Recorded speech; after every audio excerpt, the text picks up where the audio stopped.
It's the end of the day. Put the worries and the stress away. Light a candle, grab your drink. Let's slow it down, take time to think. It's wind down time. Do what feels right.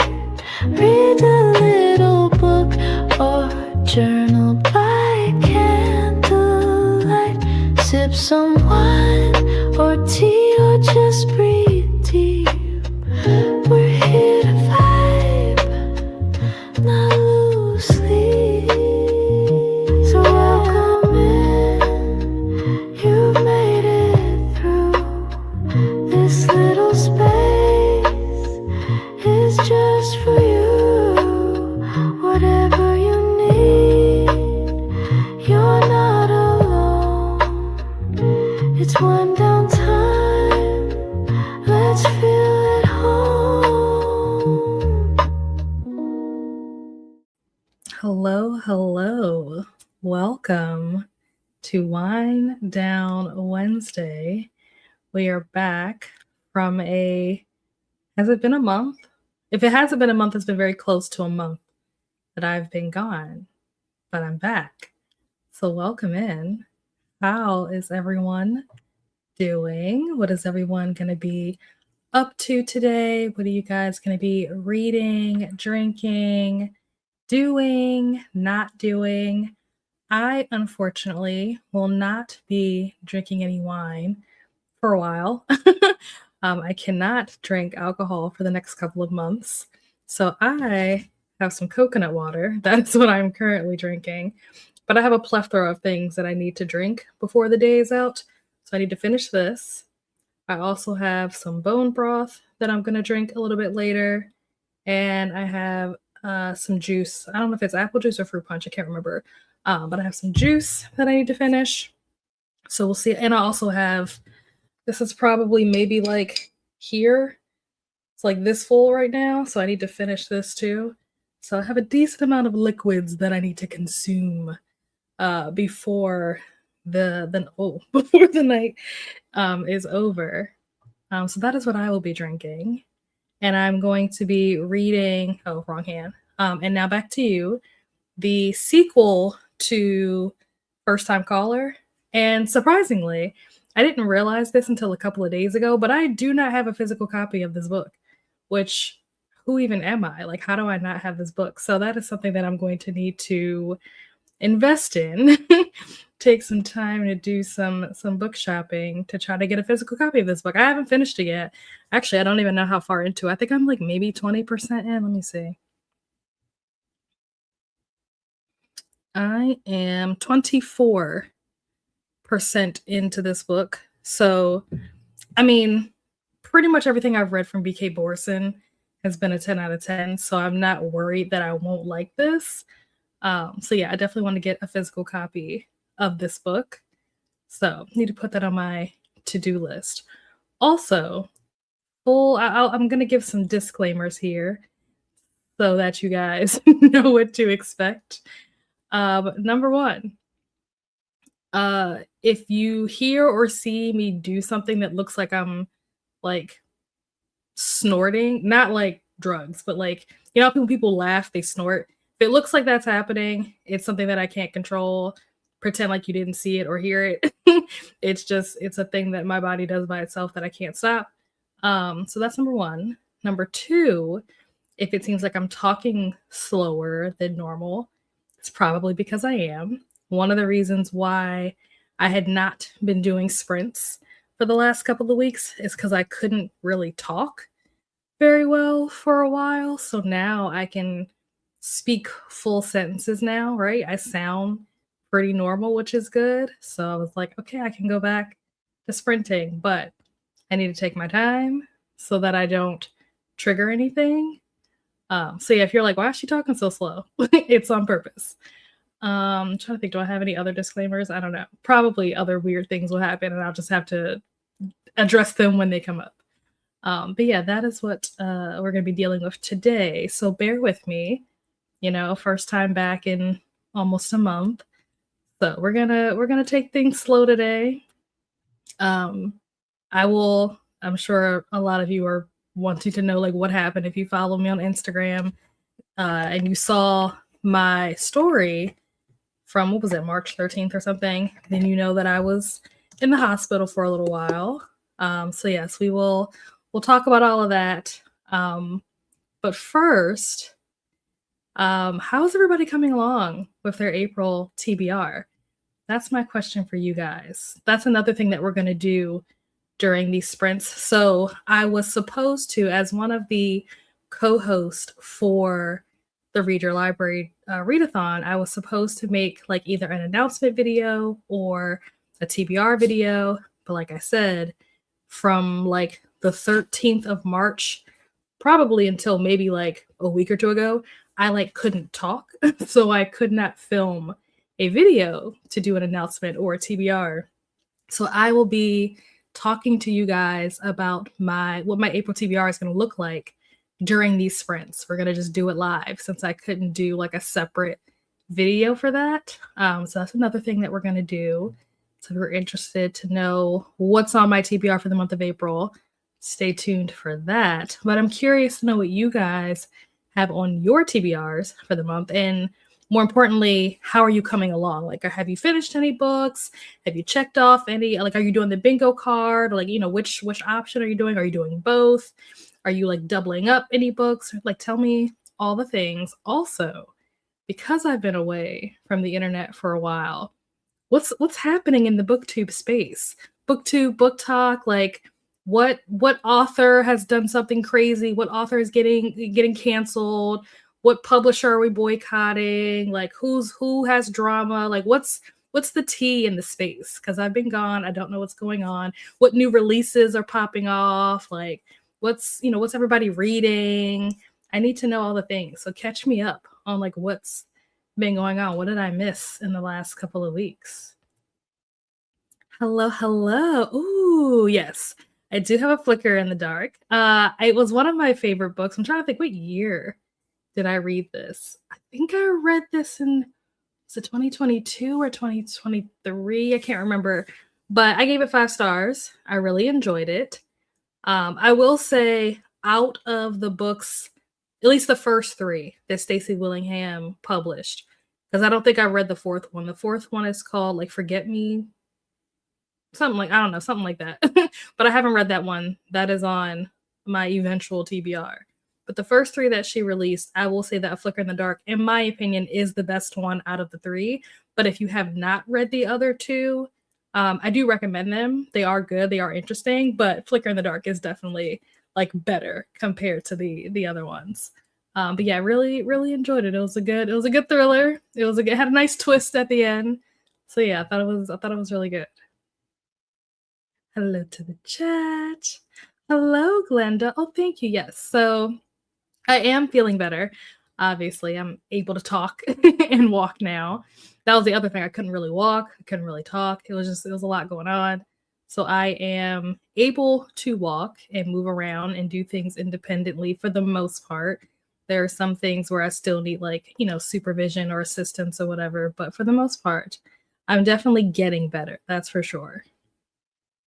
Hello to, oh yeah, did you guys hear that? that thing that I just did. If you didn't catch that, then don't rewind it. It doesn't matter. But if you caught that, that's the thing that I'm talking about that I can't control. It just like happens randomly. Hello to Acacia. Hello to Glenda.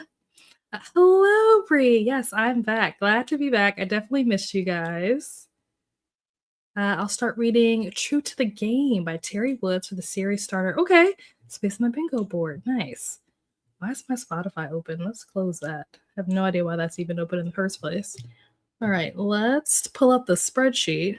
Everybody's books that are in here is probably super out of date because I haven't updated it in like a month. So it'll be interesting to see what was in here before.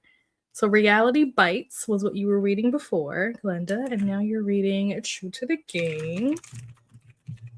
Nice.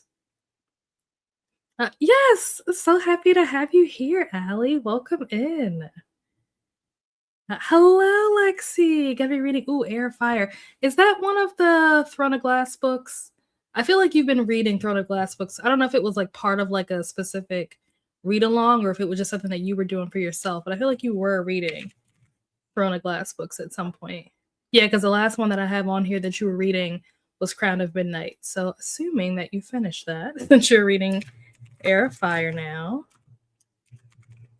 Also, you were reading Savage Fae, and you were also reading On Wings of Blood. Did you finish either of those? Also, thank you. Reading the Wiener Across the Way. Interesting. This is a title. What genre is this book? It sounds like it could either be like thriller or like cozy. I really can't tell. Let's see. What were you reading before? Oops. I don't know why. What did I just do? Okay, let's try this a different way.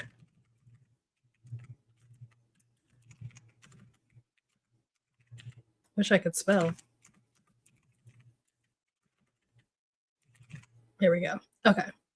So you are reading Wiener Across the Way. Nice. Let's see. Hello, Lola / Lily. Hello to everyone. Reading how far into this are you? This is a book that was on my TBR. You ever have books that like you put on your TBR, but then like so much time passes that you like forget that it was on your TBR? Maybe not like a physical TBR, but like if you have like something like a list in your phone or like a tag on Storygraph or like something like however you like put together like your virtual TBRs. The Soulmate Equation is like that for me, where it was on my TBR probably like 3 years ago. Completely forgot about it until you just brought it up. So I probably should look into that and actually read it at some point. Let's see, that's the Soulmate Equation. I think that book, the Soulmate Equation, is connected to something else, but I can't remember what book it's like. It's because there's a sequel to that, or like an interconnected standalone sequel, whatever you want to call it, that goes with this, or that came like after this. But I can't remember. Or did it come before this?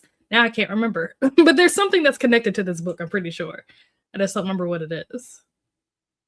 Hello, Lexi. Yes, I'm doing much better. Gonna be reading The Business Trip by Jessie Garcia. I feel like I've heard of this book before or like seen the cover of this. This sounds familiar. Is this a rom-com? If it's not a rom-com, then I'm thinking of a different book. But if it is a rom-com, then I'm pretty sure I've seen the cover for this. Business Trip. Hello, Jen. Ooh, doing a reread of The Adventures of Amina Al-Sarafi. Nice. I hear absolutely fantastic things about this book. I actually bought it for my god sister for Christmas. I haven't given it to her yet because I haven't seen her yet. Actually, I take that back. I did just see her like yesterday, the day before, but I saw her. I was at my mother's house and her stuff is here at my house. So I didn't know she was coming over. She just like randomly like popped up and was like, "Hey." I was like, "Hey." So I wasn't prepared. I didn't have her stuff with me, but I want to give it to her because that is what I'm going to use as like my excuse to read it, is that I'm going to try to like buddy read it with her. I feel like the way that my reading has gone this year, meaning that I haven't really been doing nearly as much reading this year as I have in like past years, I need things to like motivate me, like to push me or like force me to read. So if I do a buddy read with her, that'll hopefully push me to actually read this book, because I hear, honestly, fantastic things about it. Just Amina Sarafi. Hello, Mel. How are you? Everything will be well. That's what I'm telling myself. It will be. Even if it's not right now, it will be in due time. Hello to Mel. Hello to Cassia, Glenda, Bree, Allie, Lexi, Lily, Jen, and Lexi. Mel is here too. Oh, thanks. Thank you so much. Hello, Sarah. Currently reading The Woman in Cabin 10. Ooh, also need to do some editing. How far into this book are you? I've heard a couple of people read this book and like talk about reading it like while they're reading it, but I feel like I don't hear very many people talk about it like after they finished it for me to know if it's like good. And I think they adapted this, right? This has an adaptation. I forget what platform it's on, but I'm pretty sure there's an adaptation somewhere. So let's update that. Hello to Lexi, Jen, Mel, and Lola. Hello to Glenda. Hello to Allie, Sarah, and Lexi. Hello to Sarah. Hello to Glenda, Lola, Mel, and everyone. Hello to Sarah and Glenda. All the lovely hellos. Hello to Mel and Glenda. Hello, Nicole. How are you? Welcome in. I am doing better. I am doing better. One of the things that I've had to learn in these past weeks, I am very much the type of person who like doesn't want to be a bother, doesn't want to be in the way, like wants to just like sprint, like get away from like don't look at me type of person. And so when people are like, "Oh, how are you?" I'll be like, "Oh, I'm good." And I don't even actually like think about the answer. I'm just like, my default, it just like comes out before I even have a chance to think about it. But because I've had to talk to so many like doctors and stuff like that over the last couple of weeks, and they're asking like, "How are you feeling? How are you doing?" Da, da, da. It's like I can't just be like, "Oh, I'm fine. Oh, I'm fine," if I'm not actually fine, because then like bad things will happen. So I'm trying to be more conscious now when people ask like, "How are you?" Try to actually like think about the answer before I answer it and like give an honest answer instead of giving the easy answer or the answer that like people want to hear, which is like good. I read somewhere, I forget what book I read this in, but I've also heard this like in videos or whatever like that a lot of times stuff like "how are you," whatever, it's like customary. I think like societal norms or whatever have made it like customary to do like the same way that you would like shake someone's hand when you meet them. You say like "how are you," and they're like, the expected response is like, "Oh, I'm doing well," or "I'm doing good." Like most people don't say "how are you" and then they expect you to be like, "Oh, I'm doing terrible." Like that's not normally the expected response, but I've had to like, get that programming out of my mind, that cultural training or whatever that has become custom, like out of my head, and be like, "Okay, wait." Don't just say you're good, like actually think about the answer before you answer it. Hello to Nicole. Hello to Lexi. Coming to give you some. Oh, thank you, Donna. Thank you so much. I think you normally around this time you have to take the kids places, so hopefully all the kiddos are doing well. Hello to Lexi and Nicole. Yes, definitely starting to feel better for sure. Yeah, it's moving along. It's moving along. Hello to Mel. Nice. Okay, finished one book this month. Hey, listen, it's still early days. We're only 8 days into the month, so one book, that's good. That's all I've done so far. I've only finished one book too, so we're in the same place. Hello to Sarah. Hello to Mel. Hello, cakes and lollies. How are you? Welcome in. office manager had that around stand up. She just came back to work. Oh wow. Wow, crazy. I'm Queen of Booktube. Love that.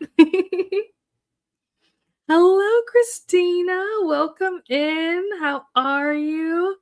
We have our link to the announcements in the TBRs.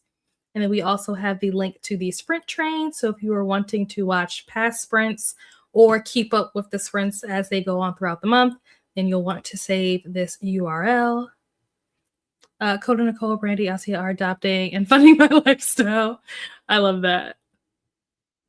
Only know about thriller offer. Okay. Hey, listen, I'm here for all the tea. Christina too. Hello to Neil. Welcome in.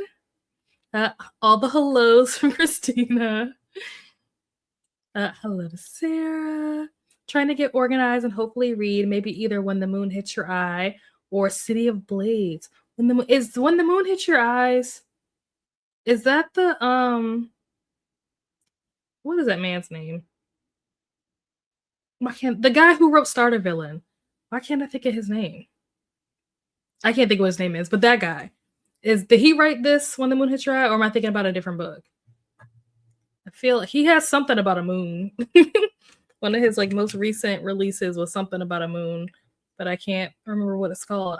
I could look it up because I literally have a picture holding the book standing next to him, but I don't remember what it was called. Have you finished the Murderbot series? I have that the last book you were reading was Murderbot 4. Did you finish the whole series? Did you end up like DNFing? I don't know how many books are in the series, actually. It could be like 70 books in this series. I have no idea. Let's see. When the Moon Hits Your Eye or City of Blades. Hello to Christina. Hi, girlfriend. Hello to Christina. Ooh, reading Immortal Dark. Oh, wow. 3rd book for RYL. Reading it for the prompt of debut author on a bingo board. Nice. Yes, I have that book behind me. I've had it behind me for like a year or two. Probably almost 2 years, as I'm pretty sure I didn't get it last September. Was it last September? I can't remember. It was whenever Paco came down here. Me and him went to the bookstore, and that was the book that I got. I can't remember what year that was. It could have been last year. It could have been 2 years ago. Honestly, what is time at this point? But I've had it on my shelf for a while, and I just have not read it yet. Hello to Christina. I butchered your name. It's all good. It's all good. Hello to Mel. 2 books I finished were, Horror Story for Staff Pick on the challenge card, and the Bell Jar. Okay, I remember you talking about Horror Store, but I didn't realize that you were like reading it. I thought it was something that you had read a long time ago. But I do remember you reading the Bell Jar because when I was on your sprints the other day, I think that's what you were reading. How was that? I'm trying to think, have I ever read anything by Sylvia Plath? I think I maybe have read like poems or short stories or something of hers, like snippets, not like a full book or anything. I've read like snippets. I think it was my English class sophomore year of college.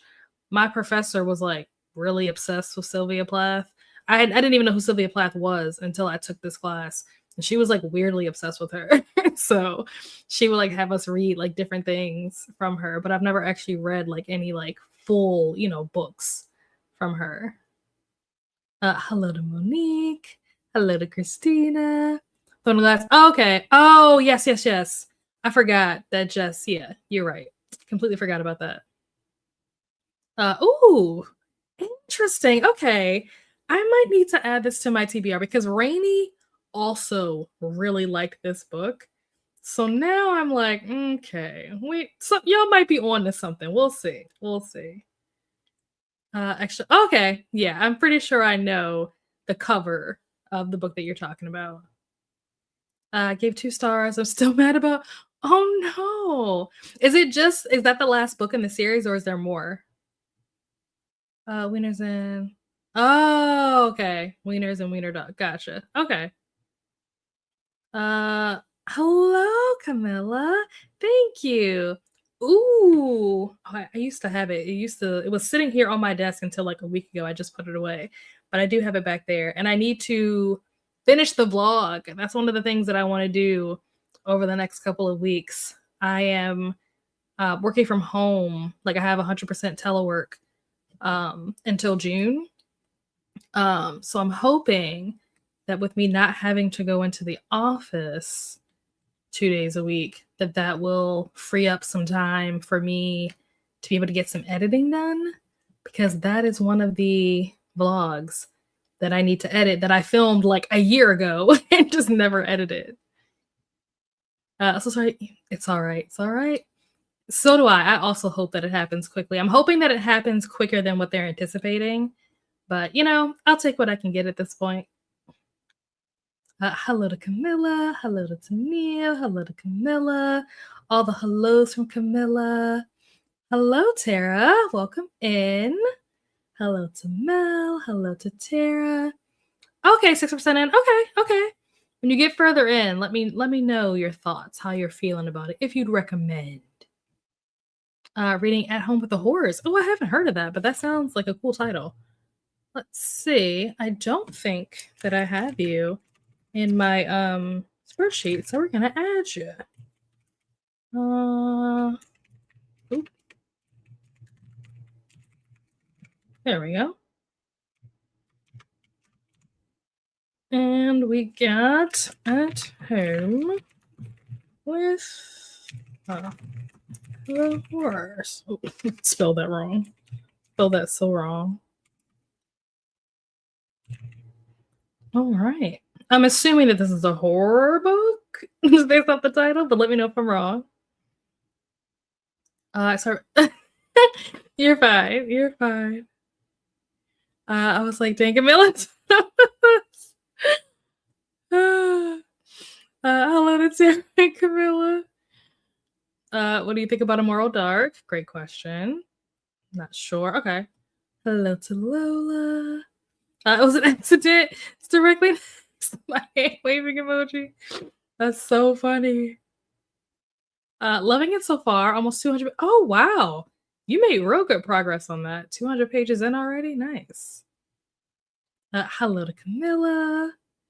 I got the thriller, the business show. Oh, it's a thriller. Okay. Interesting. Okay. Well, if it's a recommendation from Lexi, then I trust it. I enjoyed it as well. It was one of my favorite books last year. Really? Okay. Maybe I need to actually get around to reading it and not just have it collecting dust on my shelf. I'm around a third of the way through, maybe further, liking it so far. The start was slow enough. Okay. Hopefully it'll pick up for you and you'll end up enjoying it by the end, and it'll, the slowness at the beginning will have been worth it.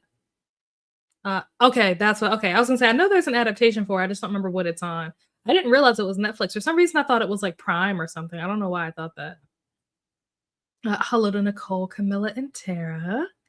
Hello, Chris. Yes, it's good to be back. Glad to be with you guys.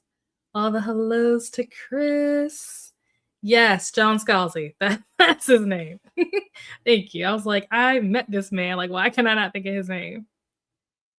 Did finish. Okay, nice. What did you think? Now that you've finished, or you're up to where the series, the most recently published.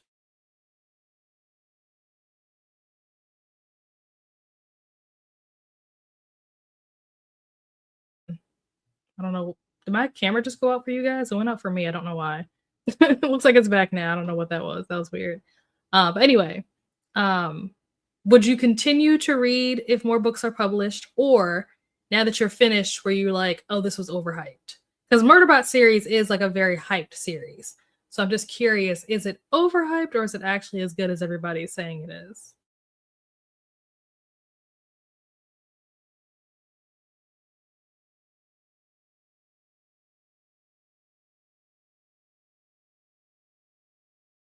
Cutting out. What is going on? I don't understand why my camera keeps doing that. All of my stuff is like plugged in. I don't know what's happening. Very confused. Read the one for RYL and H. Okay. Well, that will be an easy one to finish off. Hello to Christina. Hello to Glenda. Hello to Monique and Chris. Ooh, making steak for dinner. Gonna listen to Crown of Midnight. Okay, nice. Maybe something else because it's not keeping my attention. Really? Interesting. Okay. I will read these books eventually. One day. I read what's the first one? Not the first one. The one that's like the anthology that has like a bunch of different short stories in it. I read that one and that did not keep my attention very well, which is why I haven't like committed to the whole series yet. But one day I want to, just so that I can know. You know what I mean? I feel like it's one of those books that so many people talk about, or series that so many people talk about, that I'm just like, I need to be in the know. Also, the last book that I had that you were reading was Song of Achilles. What did you think of that? Assuming that you finished it, what did you think of that? Crown of Midnight. There we go. Oh, okay. Nicole's read 2. DNF 2. Readathon have read 1. I mean, that's still good overall. You've completed 3 books, so that's good progress if you ask me. I'll take it because, like I said, I've only finished 1 book so far. DNF at Bree, life's too short for mediocre books. Yeah, Jen from Genderqueer used to say that all the time. They would always be like, life's too short to read bad books. The audiobook side, I'll be listening to Misbehaving at the Crossroads by, is it Honoree Fanone Jeffers? I probably butchered the name. Let's see, Glinda. Gonna add Misbehaving at the Crossroads. Nice. That's a short story collection. Oh, okay. By Sammy Scott. Nice. Cool. I think the only short story collection, like horror books that I've read. What was the one that I read? I can't think of what it was called. It was the one, Out There Screaming. I read Out There Screaming. And I read 2 of Eric LaRocca's books. I forget what they were called. I don't know. They're on one of these shelves somewhere. The one about like the trees grew because I bled there or something. And then there's another one that I can't remember what it's called, but I read those. But yeah, I don't know. I find that I don't enjoy short stories that are horror, but I don't mind like regular length novels that are horror. I don't know why. I would think it would be the opposite way around, but for some reason, I don't know. Okay. Yeah, I don't know why it's doing that. It just like randomly like goes black on my screen. I don't know what that's all about. Maybe it's because I haven't used my camera and stuff in a while. I don't know. Finished my Woman's Prize for Fiction project. Nice. Moving on to the nonfiction list. Excellent. Yeah. Hello. Welcome in. We have our lovely Read Your Library Readathon creator, Miss Atia, here with us. Murder books are fun. I will read the next one that's coming out. My favorites are the first 4, but I still had a good time with the next 3. Okay. Cool. Okay, nice. Glenda's read 2. So it seems like we're all kind of averaging anywhere between like 1 to 3. I imagine by the end of this month, y'all are going to leave me in the dust. Okay. It was emotionally devastating. Yes, I would agree. It's funny because when I first started reading it, I was like, oh, this is like really boring. Like I was so bored up until when they went with that guy. And he was supposed to like train them or something. That it like started to kind of get interesting. But what really got interesting was when he had to go to like that island or something to like rescue his friend, and like the friend was married and like all that stuff. That's where it was like, oh, this is getting juicy. So at that point, I was invested. But the beginning for me was like rough and really slow. And I was like, I don't know if I'm going to finish this. But then once it picked up, I was like fully invested in like all the characters. And you get to the end and I'm just like, low key, I'm like, I'm not going to cry. But it was really good. Oh, really? Huh. StreamYard is always doing something, honestly. Hello to Atia. Oh, loved the murder bot books too. Not all caught up, but I'll probably keep reading them as long as they keep coming. Nice. Read 2 this month so far. Okay. Nice. I get that about short stories. I feel like with like romance shorts, like other short stories, I'm fine with. But for some reason, like horror, I don't know, I feel like I just, like, want more, like, it leaves me, like, wanting more and, like, not feeling satisfied, I guess, I don't know. But also, I don't want a horror story to be, like, too long, because then when you drag it out, it starts getting, like, kinda, like, less scary. So I'm just like, I don't know, it's like horror is one of those genres where you have to find, like, the right moment to, like, wrap things up. I can never be a horror writer, I couldn't. Heard that StreamYard is expensive. It is. It is. That's why a lot of us share StreamYard accounts with other creators so we can like split the cost because it is pricey. There's something with the updates. Oh, well, they're gonna need to pull that together because I'm sure a lot of the people that use their platform are using it to stream on YouTube. So if it's gonna be an issue where it's not gonna cooperate, they're gonna lose customers. Hello, Native Queen. Reading the Queen's Spade. Finish. Ooh, are you talking about the Perfect Marriage? The Geneva Rose book. If that's what you're talking about, I'm curious to hear your thoughts. What did you think of it? How was it? Let's add in Queen of Spades. Let me see. Do I have you? I do not. So we're gonna add you to our list. And we're gonna add the Queen Spades. Nice. All the hellos from Glenda. Hello to Glenda. I'm sure it's just a bug with the update. Okay, good. Good. I think they do keep losing customers because of the multitude of glitches, but they don't seem to be able to get their act together. Oh, wow. Probably going to be the first priority at patching. Yeah. Wow. Yeah, they've made so many updates. And like I like the updates, but like I don't know, it's just like it just seems that they're doing a lot. And maybe if you're using StreamYard for like other things than what I'm using it for, maybe a lot of these upgrades are like super useful. But I just find that a lot of the stuff that they're doing is stuff that like I'm not even gonna use. So it's like it's cool, but like also don't care. I'm surprised they don't lose customers when they pulled. I forget what they did, but didn't tell anyone. Oh wait, what did they pull? That's the one I listened to it on audio. Okay, it was good but curious on the following book. Okay, nice, very cool. The book that comes after, it was interesting. I'm trying to think which one did I like better. Huh? I really don't know.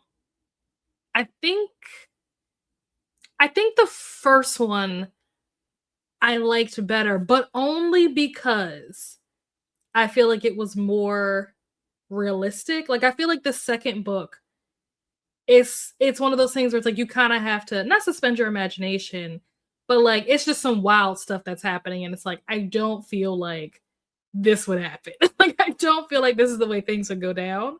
But it was still like very entertaining, very much like captures your attention and very fast paced, like all the things that you love from the first book. You're gonna see in the second book, but it just was a little more out there, a little more wild as far as like what was happening in the book, what the characters were doing.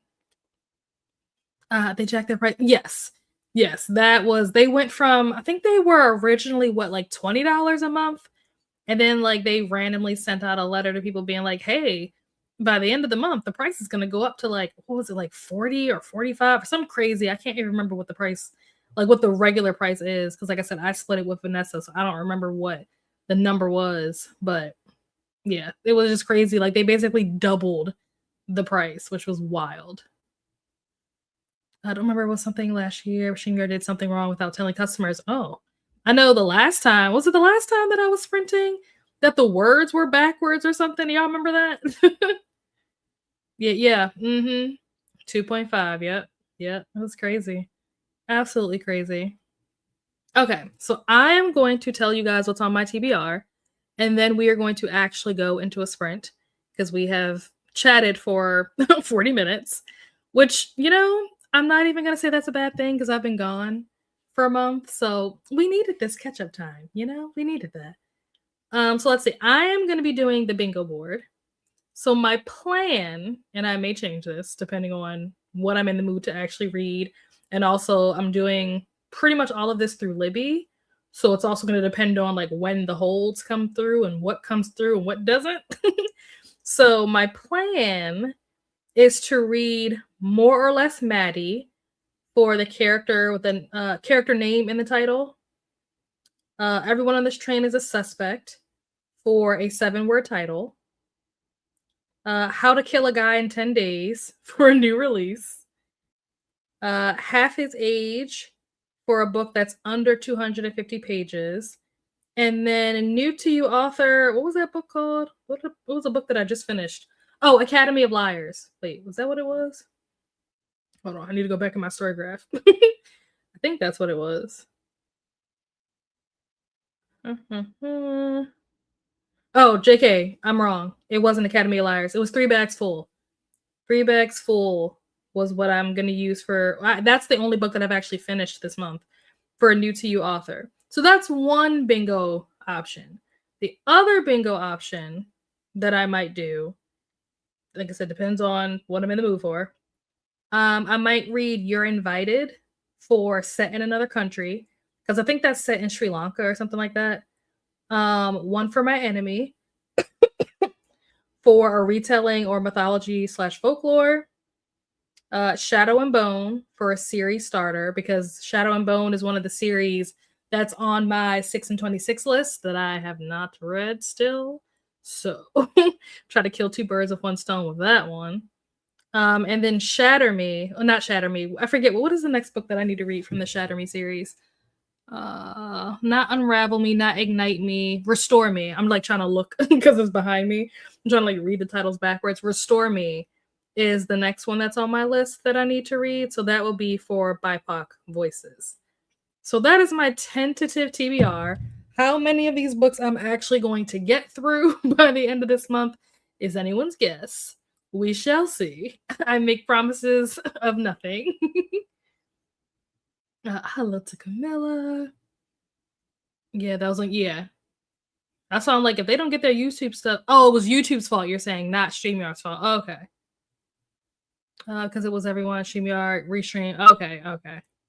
Hello to Atia. I fear I'm reading too many books. I mean, is that possible? Is it possible to read too many books?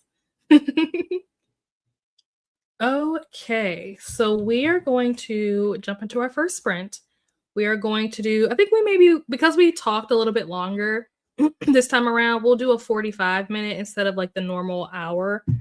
Because I do have to end at 10, because I think Atia begins at 10 o'clock, so I don't want to, go over into her time. So we are going to do a 45-minute sprint. Where did I put the timer? I'm going to do a 45 minutes. Let me change the time here. Change it to 45. And then, like, what buttons do I press? It's been so long since I've done this.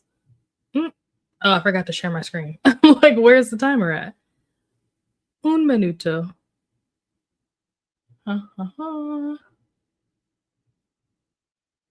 There we go. All right. So we're going to do this 45-minute sprint. I am going to read more of And Now Back to You. And I'm going to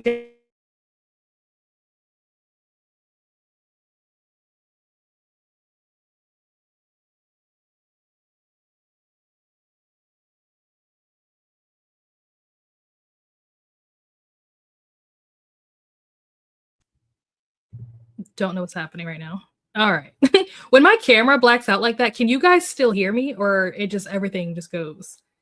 Because if you guys still hear me, then I'll just like keep going as if the camera didn't just black out. But if you guys can't hear me, then I'll pause. That way you guys don't miss what I'm saying. But anyway, I'm gonna listen to this book, work on this painting, and then when we come back, it freezes. Okay. So yeah, then in that case, then I'll try to pause and wait for it to come back.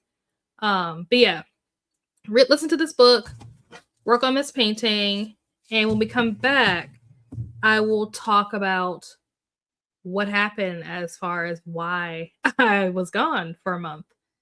So stay tuned, and I will see you all back here in 45 minutes. Happy sprinting.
And we are back. I don't think the sound played just now. You guys let me know if you heard the timer go off. I didn't hear anything. I'm not sure why it didn't work though. But anyway, we're back. How did that sprint go for everyone? What did you guys end up doing with those last 45 minutes? I listened to my book and I read 10%. And I also finished my coconut water. So now I think the next sprint I'm probably going to. Okay, you guys heard it. I wonder why I didn't hear it. What the heck?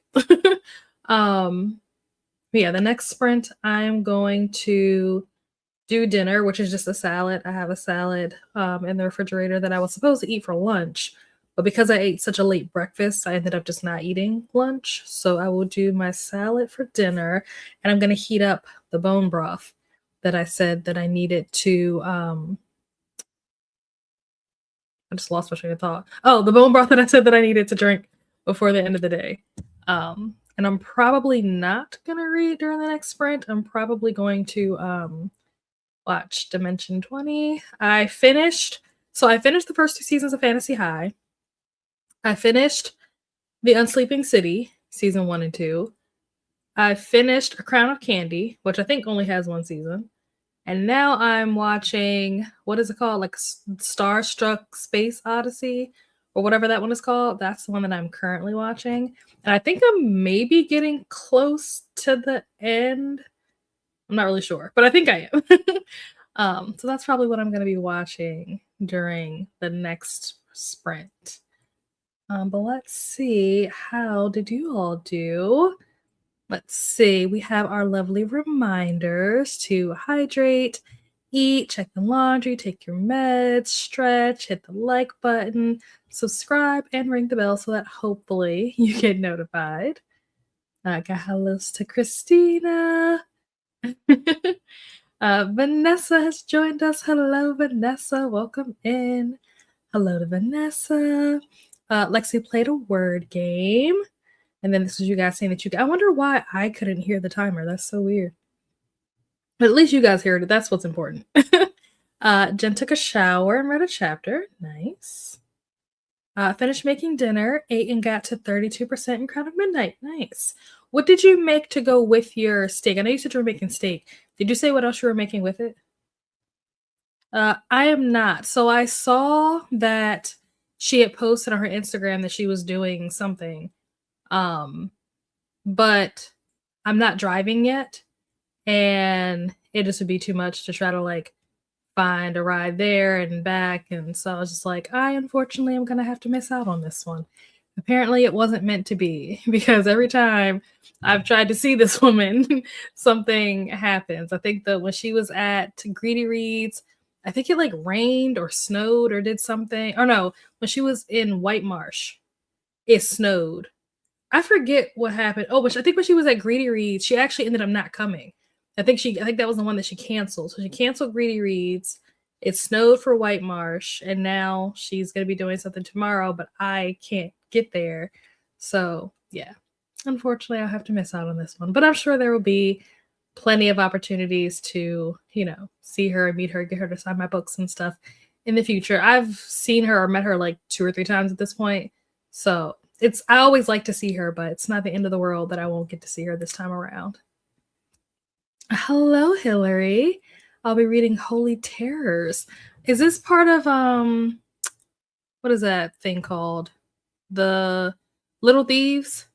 Does this have anything to do with the Little Thieves series? Let's see, Hillary, what were you reading last time? Scattered Bones is what you were reading. I'm assuming this was a month ago, so I'm assuming that you have finished or DNF'd that by now. Let's see, we got Holy Terrors. Oh, Sarah finished Woman in Cabin. Oh, 5 stars. Nice. Excellent. Okay, that's a good rating. So are you planning to pick up something else and read more? Or are you done reading for the night and you're going to go like, do something else like play a game or do some crafting or relax, watch TV, whatever? Finished one short story. started another short. Nice. Hello, Vasantha. How are you? Spoiled Milk. I've not heard of this. What genre is that? Let's see. You were reading My Luna last time. Let's see. Spoiled Milk. Yeah, I've never heard of this. Oh, 33% into Immortal Dark. Switch to the audio. I've heard that the audiobook for this is really, really good. Would you agree? Sprint hop that time. Lots of chatty pics tonight. I bet. The audiobook narrator is not that great. Oh, all right. Well, never mind then. I forget who I was talking to. Well, I don't think I was talking. I think I was listening to someone else talk about it. And I feel like they said, like, oh, you gotta, was it Kita? I can't remember who it was. But somebody was like, oh, you gotta listen to the audiobook. It's so good. Are we doing more sprints? Yes, we will definitely be doing more sprints. That was just our first one. We started a little late because we chatted so much in the beginning. Ooh, started the Queen's Gambit. I thought you. Oh wait, I'm getting the Queen Gambit mixed up with what was the one that you read, Nicole? Something about bandits. Was it called Bandit Queens or something like that? I think I'm getting these two books mixed up. The Queen's Gambit, is that the one about like chess or something? I'll be reading Spoiled Milk. Okay, nice. Also, I need to update what Nicole is reading. Oops. There we go. Queen's Gambit. It is. Oh, okay. So that's okay. So it's part 3. I've only read the first book, and from what I've heard, the series gets worse, not better. And I wasn't like a huge fan of the first book, so I was like, yeah, I think I'm gonna just stop here. Gonna start. Ooh, Cash by Jessica Peterson. Okay, I've not heard of this one either. Cash, nice. Wish I could have DNF Scatterbones, but it was for a book club with my besties. At least it wasn't very long. Oh, it sounds like you must not have enjoyed it. Oops. I'll be reading Spoiled Milk after library holds. Okay. Oh, for Jen Agathon's Patreon. Nice. Very cool. What genre is this? I've not heard of this book. Also have 20% left of the story. That was on my TBR for April. I'm trying to remember why I took it off. I think I took it off because when I looked at the wait time for Libby for like when I could get it, I don't think I could get it in time for Read Your Library Readathon. So I was like, I'll just push it off to later. But I do have this book like on my TBR in general, just not specifically for April. Curious once you finish what you think of it, because I've heard some mixed things, but like mostly good. It's the one about chess. Okay. Oh, okay, Bandit. I was just like, when you said you were reading Queen's Game, I was like, didn't you read this already? But then I was like, wait, different book. Borrows not holds. It's all good. You're fine, Dara. Hello, Millie. I'm between reading The Reformatory, The Killing Moon, and Positive Obsession. I feel like, have we talked about The Reformatory before? Or was that somebody else? Oh, I do have Positive Obsession on this list already, but I have Off Script as the other book that you were reading. Did you finish Off Script? Let's see, we got The Reformatory and Killing Moon. I feel like somebody was reading The Reform. Oh, it was My was reading The Reformatory the last time. That's who it was. I was gonna say somebody was reading this book. I made a steaks. Ooh, salad bowl was so yummy. Cabbage, heavy salad base, cucumbers. Ooh, nice pickled red onions, olives. Ooh, they chop small feta cheese. Oh and a strawberry balsamic dressing. Oh my gosh, this sounds incredible. Minus the olives. I do hate olives, but everything else in this sounds incredible. Oh, it's cute. Of course it's cute. Like, it's BK Borison. I think that I'm very biased towards, especially this particular series, because it's set, in Maryland. And so I like the fact that they're like going to Deep Creek and like, all the different references to like was it Canton or Hamden? I think they were talking about Hamden.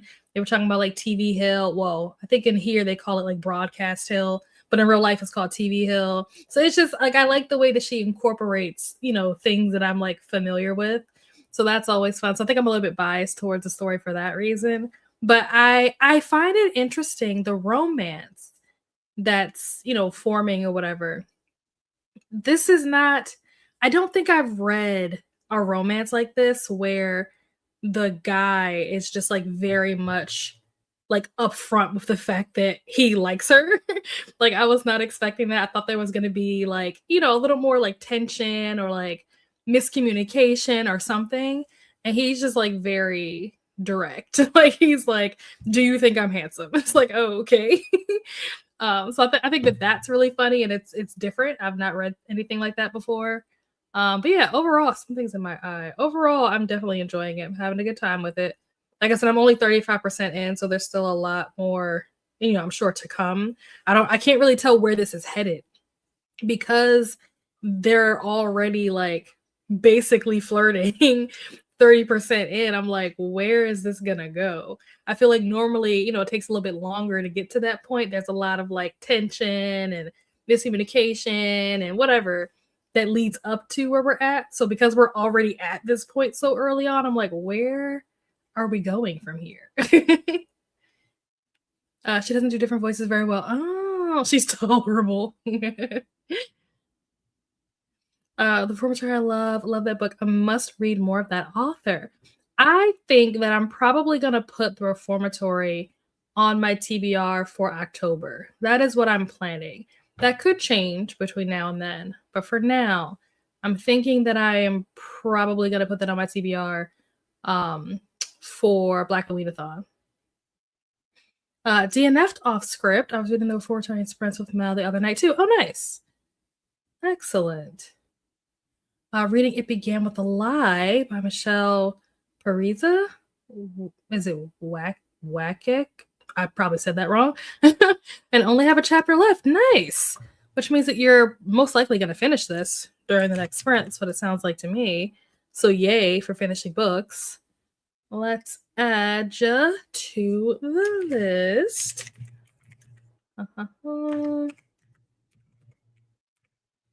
Let's see.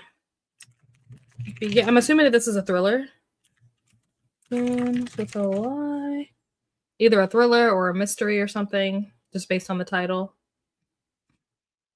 70%. Ooh, it's atmosphere. So after this, I'm gonna pivot to.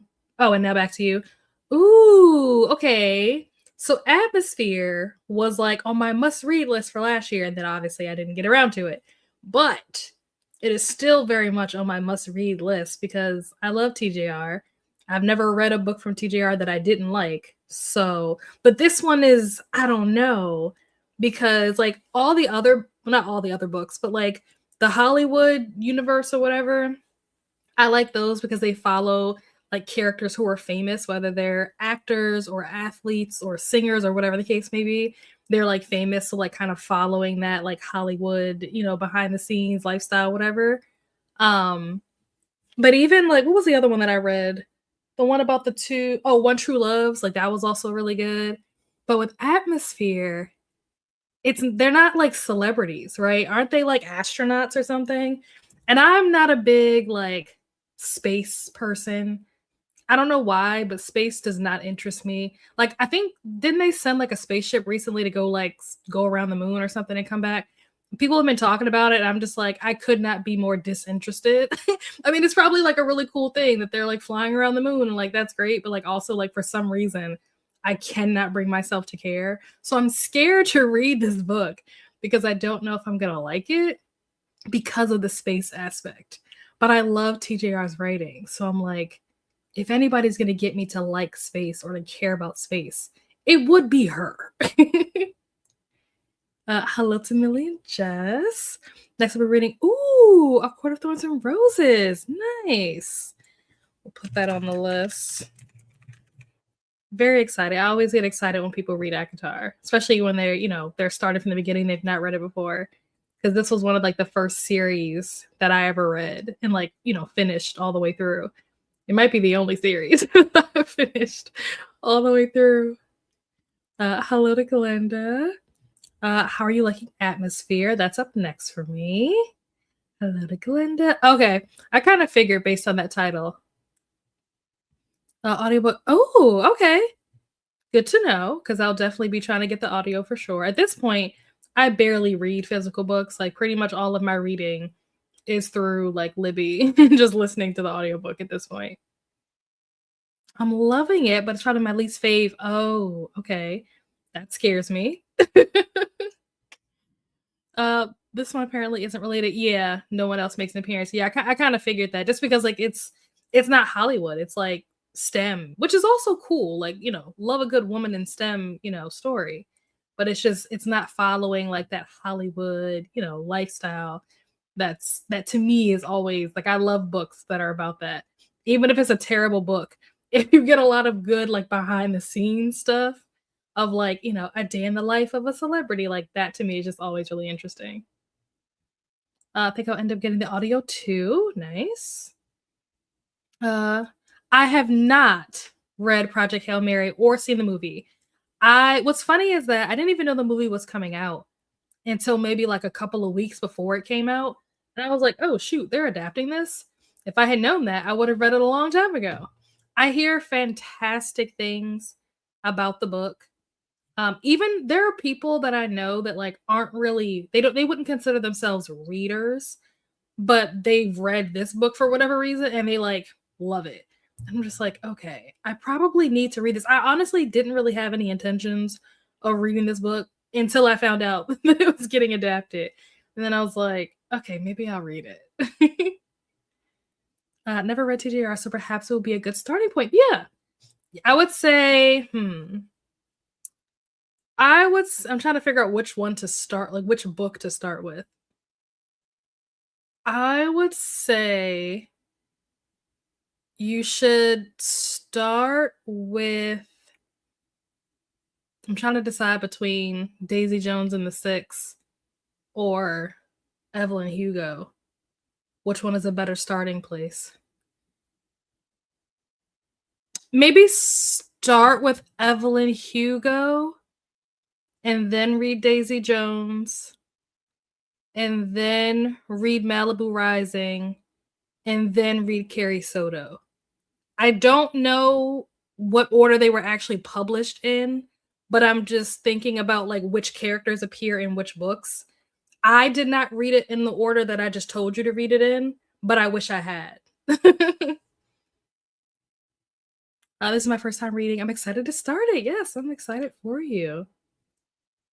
It wasn't my favorite person either. I don't mind the space aspect, but it felt all over the place. Interesting. I was more invested in the side story involving one of the characters' nieces, but it never really went anywhere. Interesting. Oh no, now I'm scared. Yeah.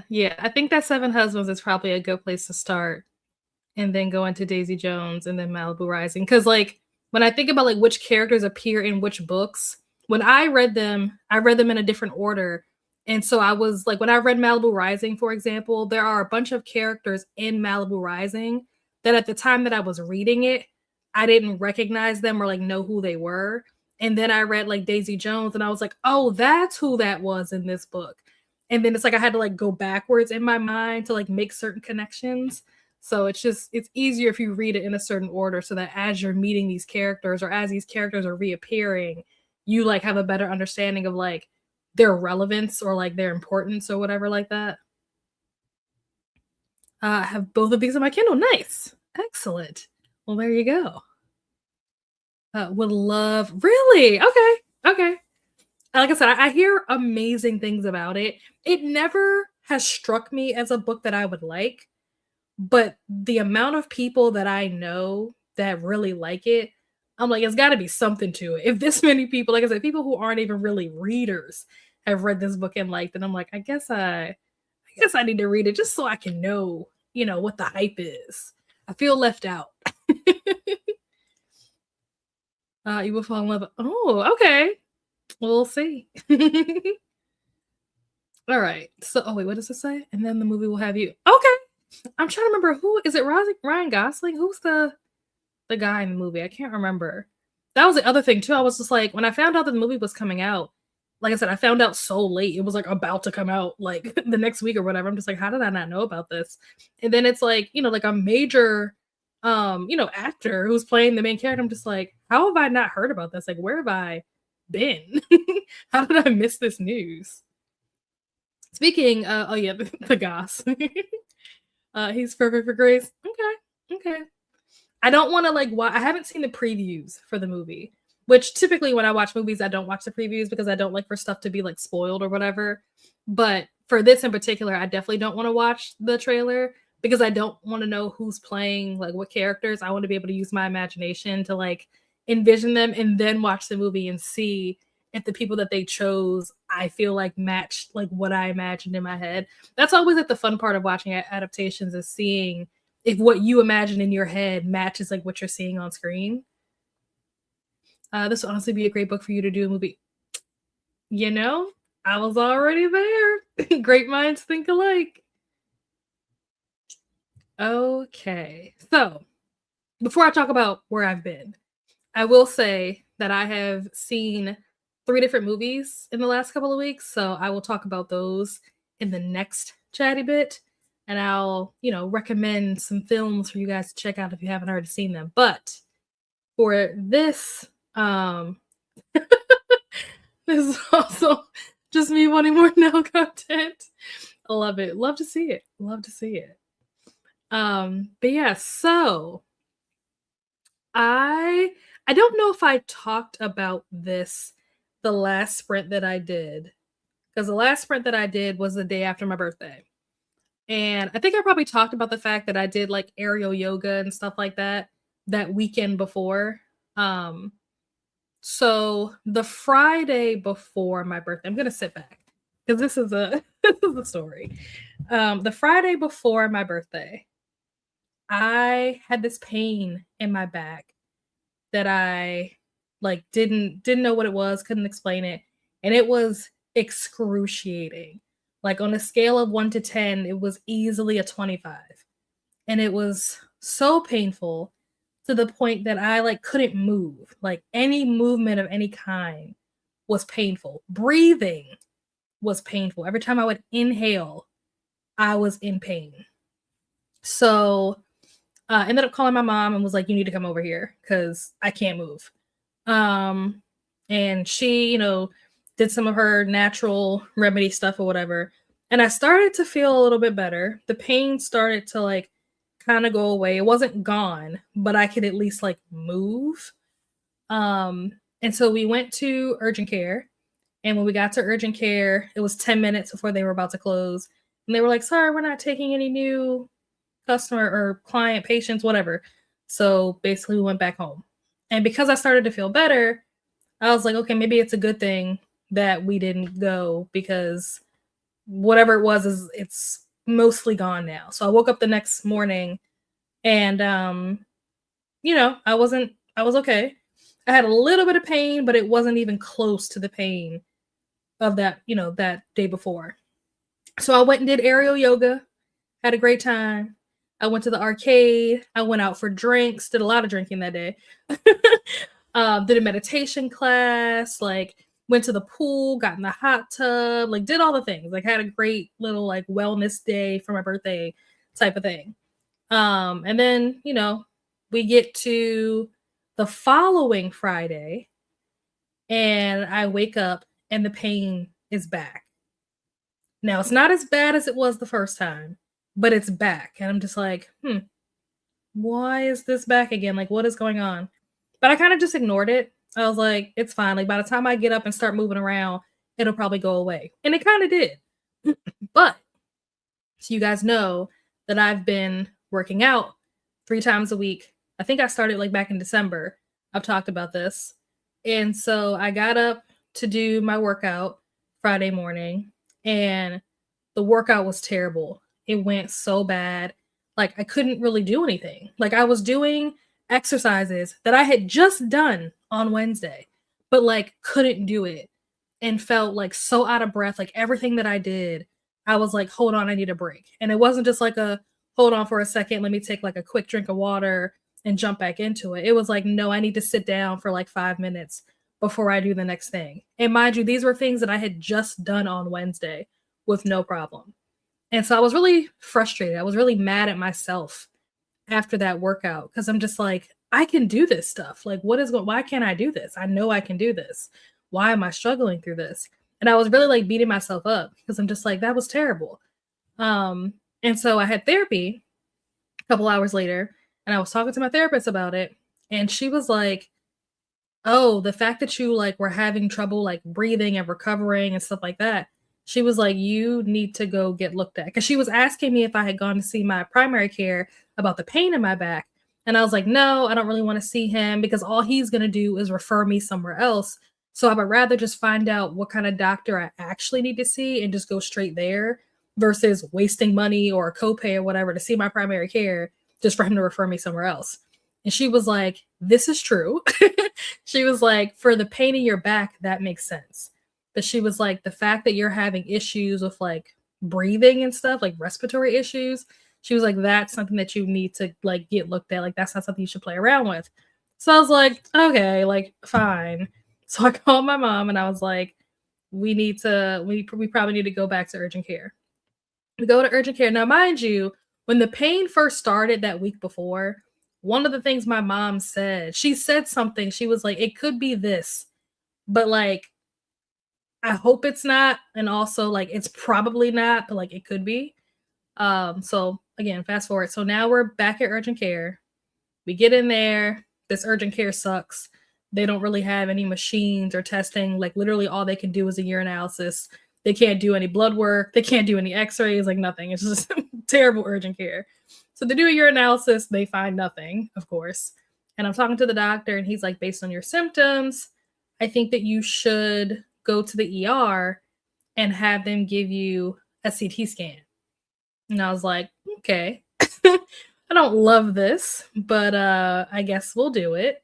So we go to the ER and I get in there and I'm talking to the doctor, explaining to them like what my symptoms are, whatever. And this is so funny to me every time I think about it. It's not funny, but it's funny.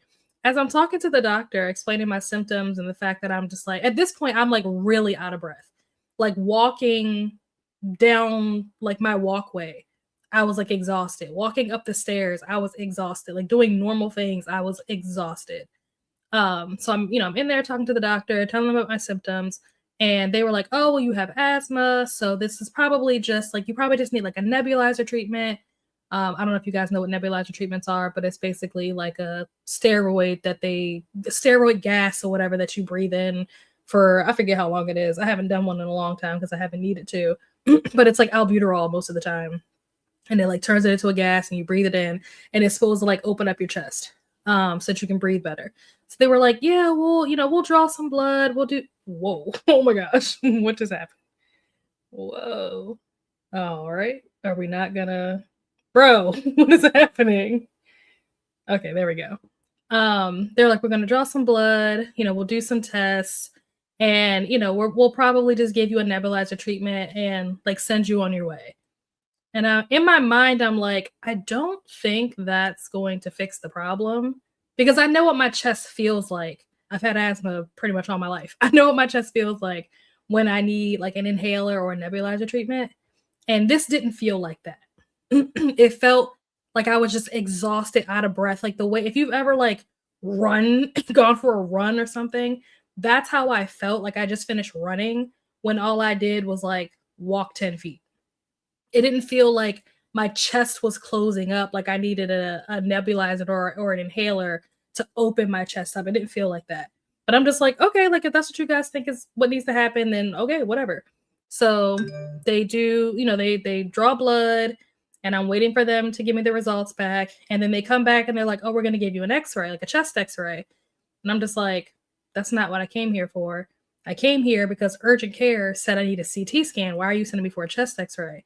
And they were like, well, the transport person is like, I don't know. I'm just the guy that pushes the wheelchair. Like, I don't know why you have to get this done. So they take me to get the x-ray done. We get the x-ray done. And then we're like, okay, so now do we do the CT scan? And the x-ray tech is like, well, we don't see an order in here for the CT scan. And we're like, how would you not see an order for it? That was the whole reason why we came here for the CT scan. So finally, we sit there for like 5 minutes, and then they're like, oh, we see it now, so we're going to take you to the CT room. So they take me to the room for the CT scan, and while I'm waiting for the techs in there to like get the bed and the machine or whatever set up, the doctor that I was originally talking to comes in, and one of the blood tests that they did was a blood test to see, it was a test for blood clots, basically. And they weren't expecting anything to really come back, but she comes in and she's like, so you do have a blood clot. We can tell from the blood test that you do have a blood clot. So we're going to do the CT scan so we can try to see where it is. Okay. Not the news that I was hoping for. Blood clots are not good. So that's not what I wanted to hear, but this is where we're at. So we do the CT scan, and they take me back out into the waiting room, and we're waiting probably for like 30, 45 minutes or something like that.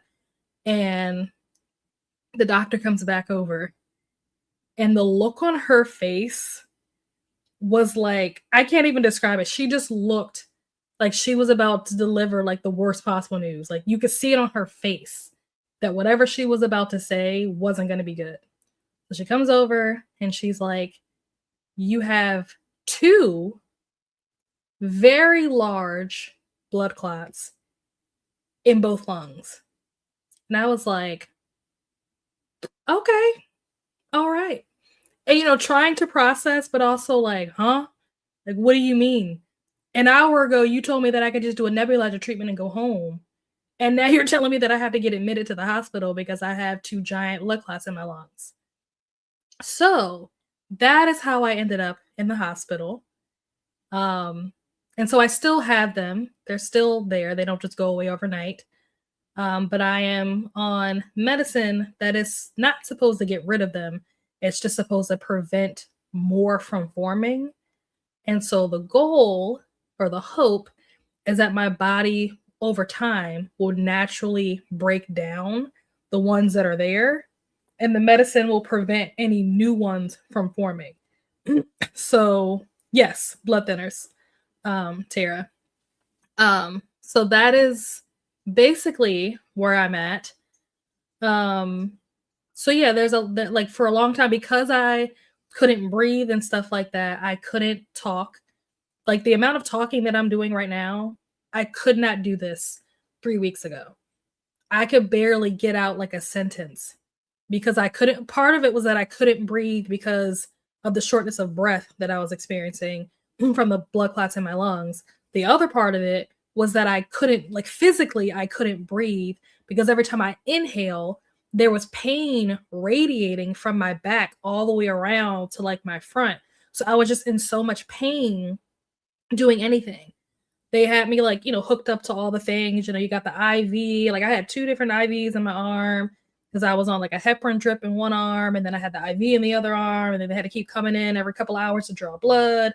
They had to keep coming in every couple of hours to take my blood sugar. So getting sleep was very difficult because every time I would go to sleep, they would come in to do something or check on me or whatever. So yeah, it was a process, even just like getting up. So one of the things they had me connected to was like the pulse ox thing or whatever. And so I was able to like, I could see my blood pressure. I could see my heart rate and stuff like that. And my heart rate was crazy, like off the chain. Like just getting out of bed, like standing up out of the bed, my heart rate will go up to like 130, which if you don't know what a normal heart rate is, a normal heart rate really should be like under 100. So mine was 130, just getting out of the bed, just standing up, not walking, not running, just standing up. It was 130. So that was obviously very bad. But my blood pressure wasn't terrible. My temperature, in the beginning, I had a low-grade fever, but that eventually went away. So my temperature was fine. My O2 stats, like my oxygen, was actually really good. So that first night that they admitted me, they were on the phone with all these other hospitals and stuff like that, like University of Maryland and all these other places trying to talk to specialists because they were going to send me for surgery to try to surgically remove them because of how big they were. they were so concerned. They were like, we need to remove these. But after they talked to the specialists and stuff, basically what they said was, because of my age, partially, and because my vitals were doing so well, they were like, we're going to try to let her body, dissolve the clots on their own versus having to do like an invasive surgery to remove them. Which, I guess that's a good thing, because I'm not really a big fan of surgery. I don't really like getting put to sleep and stuff like that. I've just heard too many horror stories of surgeries gone wrong and stuff like that. So I try to avoid stuff like that when I can. So I'm kind of glad that we didn't have to go down that route. But it was very clear just from all the doctors that I've seen. There were like 3 different doctors that I had while I was in the hospital. I've seen my primary care doctor, obviously, since then. I now have a hematologist, which is like the blood doctor. And I have a pulmonologist, which is the lung doctor. So just from everybody that I've talked to, like, I can't explain the look on their face. Like, next time, maybe I'll take a picture of someone the next time. But everyone that I've talked to, the way that they describe the blood clots and like how big they are, it's very clear that when they see me and the fact that I can like move and talk and walk as well as I can right now, they're shocked. Even when they don't, even before they meet me. Oh, I also have a physical therapist. I have an occupational therapist. I have a nurse that comes out to the house. So like everybody that I've worked with, they're just like in shock, because they're like, how like, you're 32, you're healthy, like how, like what, like when they look at it on paper, it's just like they can't compute that somebody that is as functional as I am could have the condition that I have. And honestly, that is nothing but God. Like I have nothing to do with that. That is all God. So I also want to say thank you to all the people who like reached out to me and like sent well wishes, especially people that were praying for me. I know there were a lot of people who like reached out and they were like, I talked to, the people at church, like we're all praying for you, whatever like that. So I'm very grateful for everyone who was like praying for me, because literally it is nothing but God, the fact that I am as functional as I am, because truth be told, the size of these blood clots and where they are, I should not be dysfunctional. Like this should not be happening. Like I should be like, somewhere like bed rest, like not being able to like move, talk, whatever.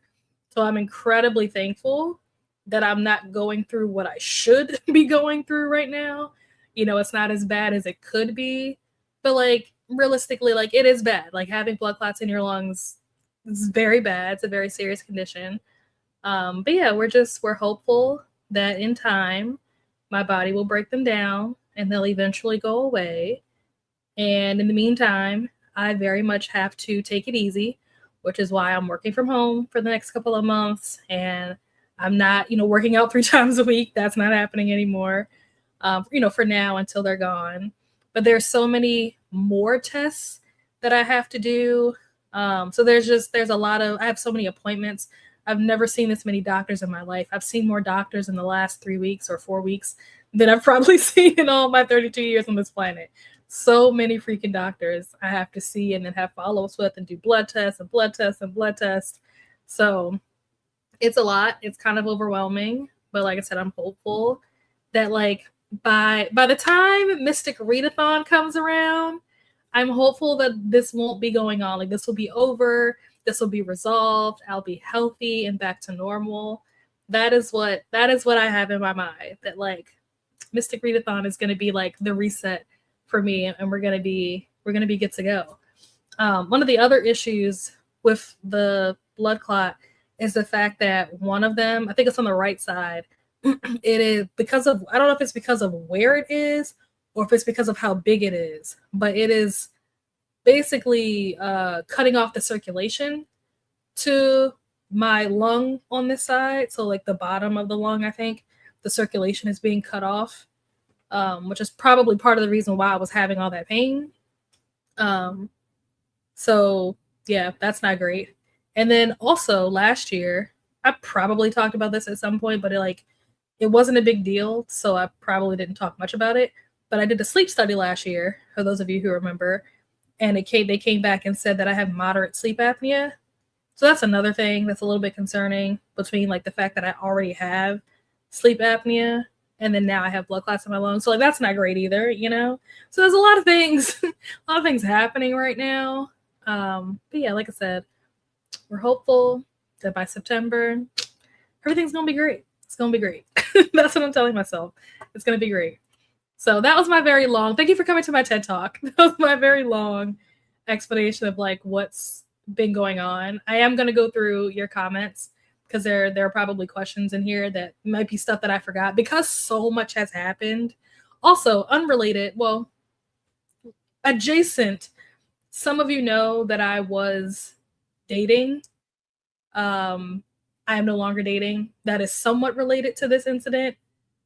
Sort of. I won't get into the details of that, but your girl's single again, so there's that. I'm trying to think, are there any other updates, any other things that have happened? You know, I dyed my hair. You know, we went through a midlife crisis. You know, dyed my hair, as one does when they get diagnosed with something like this. So yeah, lots of things happening, and it's possible that I may have forgotten parts of the story, but I gave you the important parts. If something else comes to mind, I'll bring it up. Yes, I'm on blood thinners. Yes, it is very scary. Yep, very scary. So sorry to hear that, but I'm glad they caught it. Yes. And that's the important thing too. It's like I'm really thankful to my therapist because if she hadn't been the one to be like, "Oh, you need to go get looked at," I probably wouldn't have. Oh my gosh, bro. The heck. This is so annoying. Open more. Oh, good lord. There we go. If she hadn't been the one to say it, I wouldn't have gone. And who knows how much worse this problem would have been. Like they were already really big, you know, by the time I did go. And I had only been in pain for a week. So it's crazy like how rapidly all of this happened. But it would have been like so much worse had I not gone when I went. So I'm glad that they caught it when they did for sure. And yeah, they almost sent me home with a nebulizer treatment. I was like, wow. America's health system absolutely yeah. They were literally just going to give me a nebulizer treatment and send me on my way. Wild. So they tell you why they met. Yes. So yes, my mom was right. She when the pain first started that first day where I called her over and was like, I need you to come over. I can't move. One of the things that she said it could be, she said that it could have been something wrong with my colon, and she said it could have been a blood clot. Those are the two things that she said, you know, it could possibly be. But that was like worst case scenario. It was kind of like, it's probably not this, but it could be. And then turned out she was right. And it was not only a blood clot, like I said, it was two really big ones in my lungs, which we were not expecting. So that caught, you know, all of us by surprise. We were like, wait, what? But yeah, so they think that it was due to the birth control that I started taking. I had just started taking birth control in February. And so within like 3 weeks, this all happened. So they're pretty confident that that's what it was. Like that's what brought this on. So obviously I'm not on birth control anymore. And at this point, I can no longer take hormonal birth control. That's not even an option for me anymore, which sucks. And that's a whole other thing that I have to. So I have to meet with, I think, a gynecologist to kind of talk through those situations, like that whole thing of like, not so much of me trying to get on birth control, because at this point I don't really care about that, but because it's a possibility, there's an ant on my desk, because there's a possibility and a strong likelihood, I should say, that the blood clots were caused by, you know, the hormones I was taking because of the birth control. It's my understanding, and this is why I had to talk to the doctor, because I'm not a doctor, I don't really know, but it's my understanding that when you become pregnant, there's a lot of hormonal stuff that's happening in your body, right? And so if artificial hormones cause this, then if I were to like get pregnant, I don't, you know, I want to know, like, is that safe? Like, can I do that? What do I need to be on the lookout for? All that kind of stuff. So I have to have those kind of conversations, because at some point, you know, I'd like to have a child. Like that would be lovely to do at some point. But I need to know if that's even something that I can do, or if it's something that I need to maybe, you know, think about like alternative options, whether it's like surrogacy or adoption or, you know, some other method which is also going to be important because now that your girl's single again, if I'm going to be dating, those are the kind of things that I need to know going into any type of relationship so that I can let like my partner know, like, hey, like this is my situation. Like, are you good with that or not? Because if you're not good with that, then like see you later. So yeah, there are a lot of conversations and things that I like. There's still a lot of tests that I have to do. One of the other tests that I got the results back for today, they did a test for an autoimmune disease. And the test that they did came back positive, but it is a known thing that sometimes those tests can have like false positives if you are on blood thinners, which I am on a blood thinner. So I'll either have to get retested later when I'm not on the blood thinner, or they'll have to do some other kind of test that the blood thinner is not gonna, affect, in order to find out if I may possibly have an autoimmune disease. So lots of things happening. There's so much going on. But the answer to your question, Nicole, is birth control. That's the culprit. Yes. It's all good, I made it through. The chances, I know, one in each lung is crazy. And like even like when the doctor first told us when we were at the emergency room, she was like, she said that she thought, like once she got the blood test back, and I also saw the results of the blood test this past weekend, and I'm just like, girl, what? Because she said that when they got the results of the blood test back, she could immediately tell that I had a blood clot, but they were expecting it to be like something small that they could hopefully detect on the CAT scan, because sometimes if they're small enough, sometimes a CAT scan like can't really pick it up. So she was shocked that not only did I have one, but I had two. I had one in each lung, and they were like really big. So she was just like, "Oh my gosh!" Like I'm like, "Girl, I need you to reel it in because you're not helping me with your anxiety is not helping my anxiety." Okay. The test that they did, if anybody's ever heard, I think it's called a D-dimer or D-dimer or something like that, is the blood test that they do, like the original one that they did to see if I had a blood clot before they sent me for like the CT scan and stuff.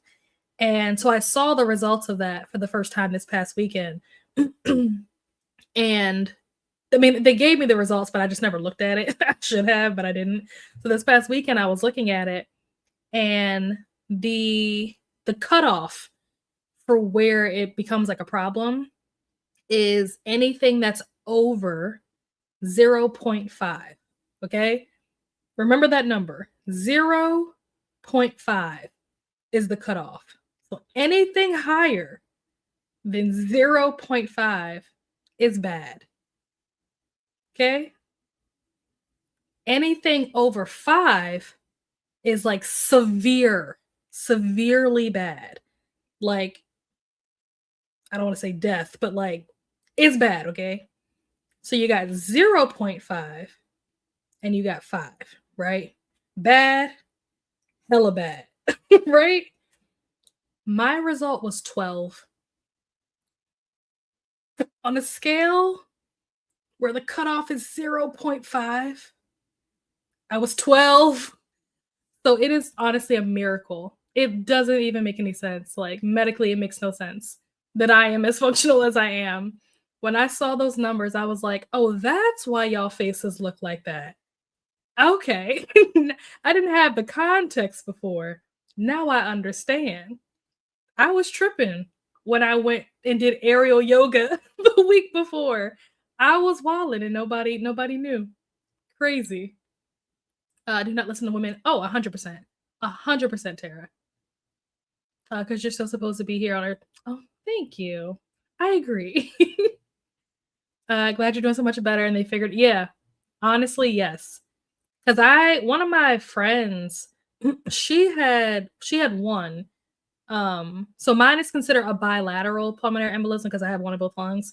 But I had a friend who had this issue a couple of years ago, and she just had like a regular pulmonary embolism, which is still bad. And she said that she was misdiagnosed the first time she went.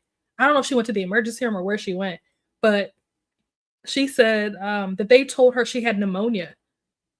So for I don't know how long that went on, but in the beginning, she just thought she had pneumonia, had no idea she had blood clots in her lungs because they misdiagnosed her. So it is, again, I'm very blessed that they were able to find it and diagnose it correctly, as quickly as they did. Thank you. Me too. Me too. Very scary. Yes, yes, yes, yes. I mean, there are a lot of things to take away from this. If you take nothing else away from this story, it's to pay attention to your body. And don't let doctors just tell you that you need a nebulizer treatment. Such a scary. Yes, yes, yes, yes. It's all good. It's all good. Also, make sure you tell your eye doctor because both of really. Oh snap! I did not know that. Thank you. Good to know. Thank you. So glad that they caught it. Yes, yes. Yeah. Okay is like it's a loose term. I'm okay. I'm here. I'm working through it. It's gonna be a process to get through this, but I'd rather be here working through it than to not be here at all, right? Not gonna lie, it sure was giving me anxiety because as a nurse, I knew you were gonna oh no. Well then I should have just told you from the very beginning. You could have diagnosed me. Has a risk if you're pregnant, but still definitely can. Yeah. Yeah. So I definitely want to like talk through that so I know like what the risk is and stuff like that. Because the other thing, on top of the fact that now I have this, blood clot thing, it's like I'm also, in my 30s. So I'm getting closer and closer to the age that would be considered geriatric pregnancy. So it's like, I got to think through, all these different variables that play together so that I can stay as healthy, as I can and not do anything that's going to, put myself at risk or put a baby at risk.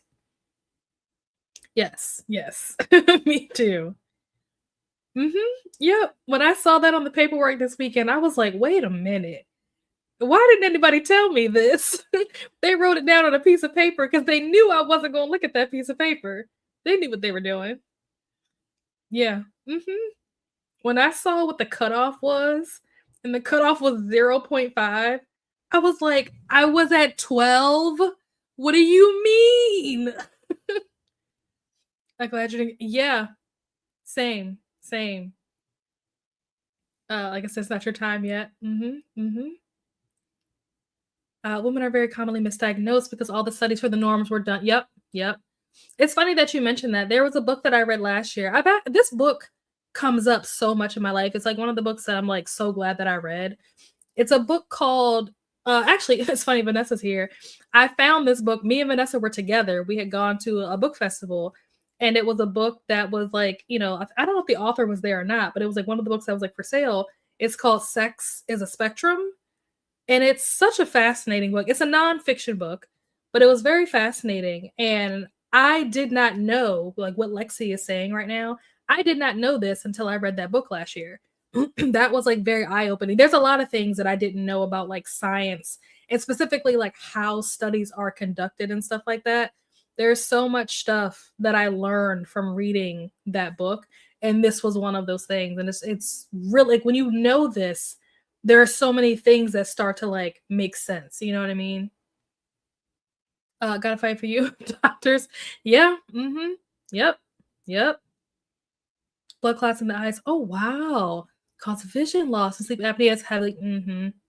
Yeah. So there's so many things that are like working against me that I'm like fighting. The sleep apnea, the blood clots, like all the things. 2026 is a vicious year, okay? I don't know about anybody else, but every time you like look at the news or whatever, there's a new celebrity or celebrity adjacent person who has like passed away or something like and we're only in April. Like April just started 8 days away and the number of celebrities that have been taken out, it's insane. Like 2026 is a vicious year. On top of the fact that there's like possibly World War III about to start. Like I don't know what's going on with that.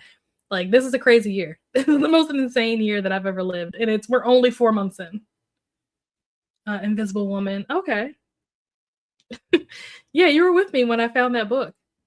Oh, I feel like I've heard of this book before, but maybe not.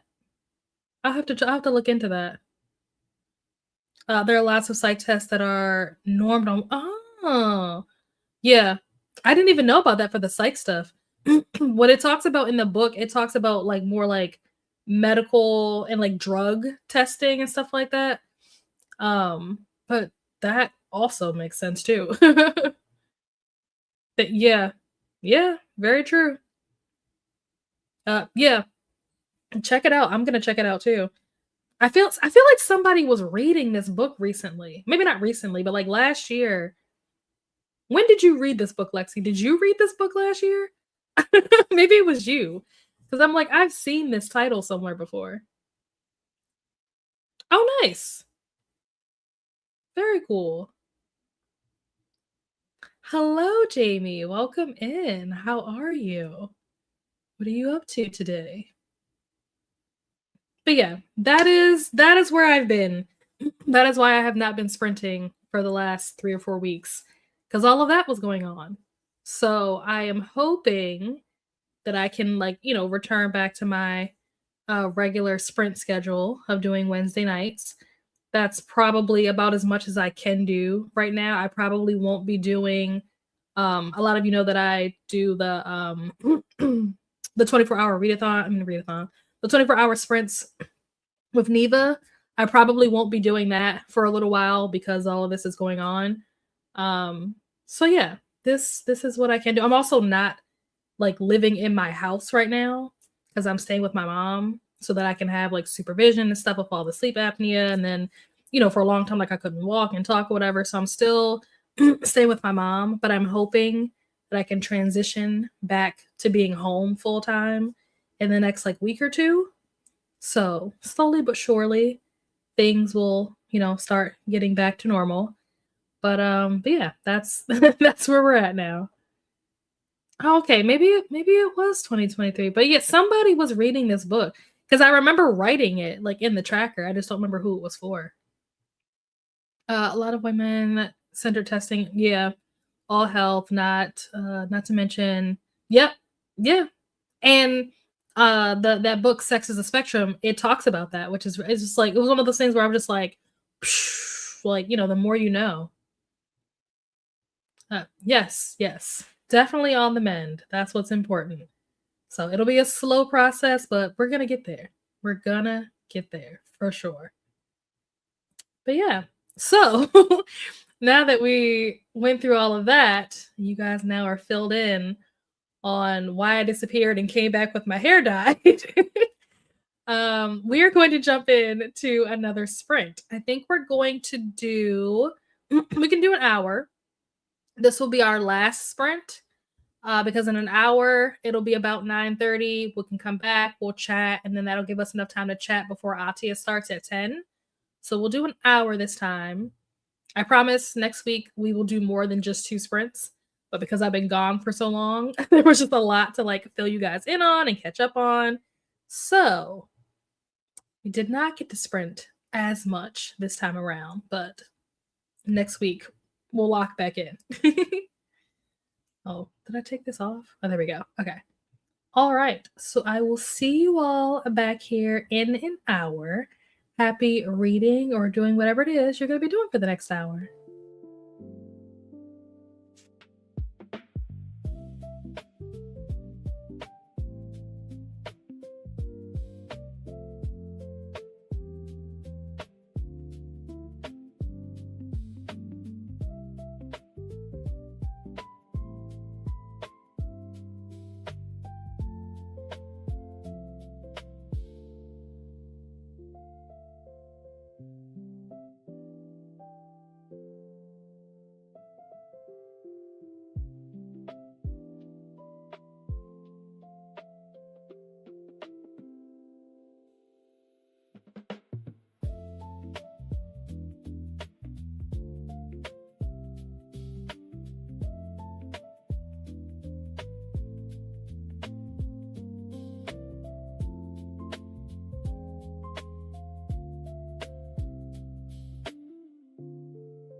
And we are back.